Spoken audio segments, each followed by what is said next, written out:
An animation made in Stop Motion Helper can be rendered as screenshots or recorded as video. Screenshots work well, but they're slow to take, don't allow for dynamic backgrounds or particles, and can easily lead to a project having hundreds if not thousands of files to work with. This makes recording the timeline directly as a video using SMH playback very appealing. However, Stop Motion Helper is notorious for not being totally accurate with its playback, and as such your animation quality may suffer. In this video, I'll investigate several methods for recording Stop Motion Helper in order to find out what works best. All of these tests were recorded with OBS Studio at 30 FPS unless otherwise specified.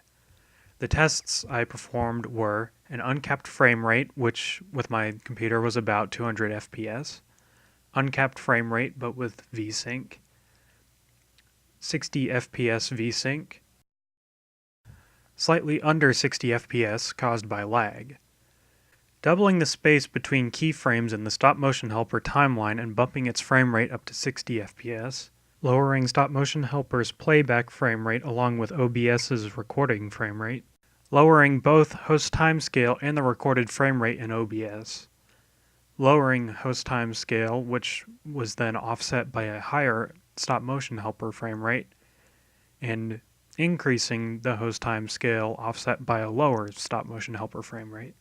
As a control, this is what a screenshot render looks like. Screenshot rendering accurately records every single frame on the timeline and can practically be considered to be a perfect recording. 5 of these tests had similar results. Gmod's frame rate and VSync did not seem to play much of a role, and slowing down the game with host timescale and recording in OBS at a correspondingly low frame rate did not change anything either. These methods all had approximately 10% of all frames dropped, meaning 2 consecutive frames recorded were identical. Watching these frame by frame reveals how frequently frame drops occur with these methods.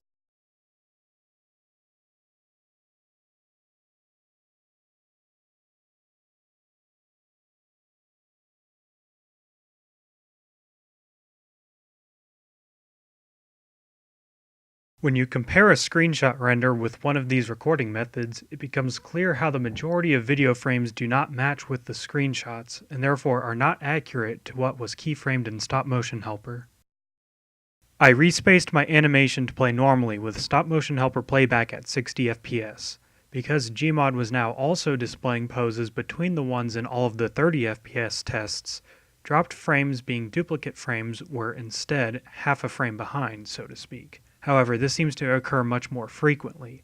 That, coupled with having to change how you manage your timeline, is why I would not recommend this method, despite it arguably looking better. 2 methods that did work well were having Stop Motion Helper and OBS both at a low frame rate, which was then sped up to normal speed in post, and also having a high host timescale offset with a low Stop Motion Helper frame rate. In conclusion, what you want is for Stop Motion Helper to be at a low frame rate and to compensate by either recording at a low frame rate and speeding up the footage, or by raising the host timescale. For my results, lowering the recording frame rate worked best, although results may vary. Even then, the results were not perfect, so I would still advise screenshot rendering whenever possible. Next up is a more in-depth look into how exactly Stop Motion Helper works, along with a glimpse at Henry's animation tool. Stop Motion Helper treats props and ragdolls differently. Props are instantaneously snapped into each new frame, while ragdolls travel in between quickly but not instantaneously. They also have a tendency to overshoot their target and bounce back a little.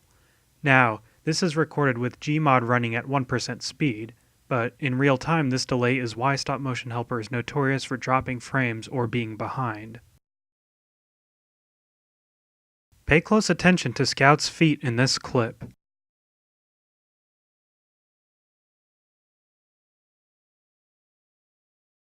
This is made worse when moving cameras are involved. Here, Scout and a platform are keyframed so that they should always be seen in the same spot, but because it's recorded as a video, the Scout bounces around while the platform and camera go where they should.